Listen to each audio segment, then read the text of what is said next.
మన జిల్లాలో చూసినప్పుడు గత 19 సంవత్సరాల నుండి 2006లో హెచ్ఐవి పాజిటివ్ రేట్ 5.25% నుండి ఈరోజు 0.41% పడిపోయింది.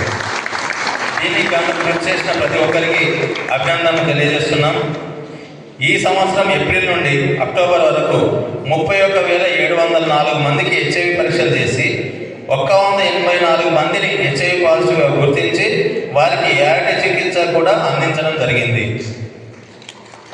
అలాగే హెచ్ఐవి సోకిన గర్భిణీ స్త్రీలను గుర్తించి వారికి చికిత్సను అందజేయడం జరిగింది.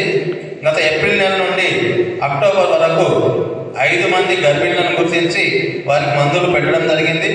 అలాగే 18 పాజిటివ్ డెలివరీలను కూడా కండక్ట్ చేయడం జరిగింది.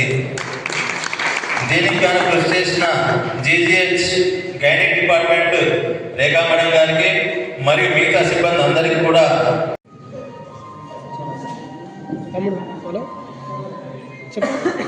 ఈనాటి అంతర్జాతీయ ఎయిడ్స్ దినోత్సవ సందర్భంగా ఒక థీమ్, ప్రతి సంవత్సరం ఒక థీమ్ వస్తుంది, ఒక నినాదం.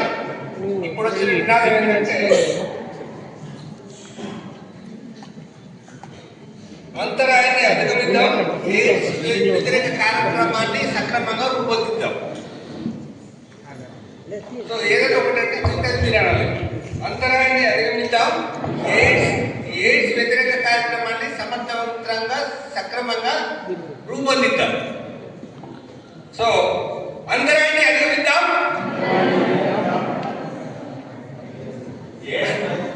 అంతరాయాన్ని అధిగమిస్తాం, ఎయిడ్స్ వ్యతిరేక కార్యక్రమాన్ని సమర్థవంతంగా సక్రమంగా రూపొందిద్దాం. ఎయిడ్స్ వ్యతిరేక కార్యక్రమాన్ని సమర్థవంతంగా సక్రమంగా నిర్వహిద్దాం. అది నినాదం.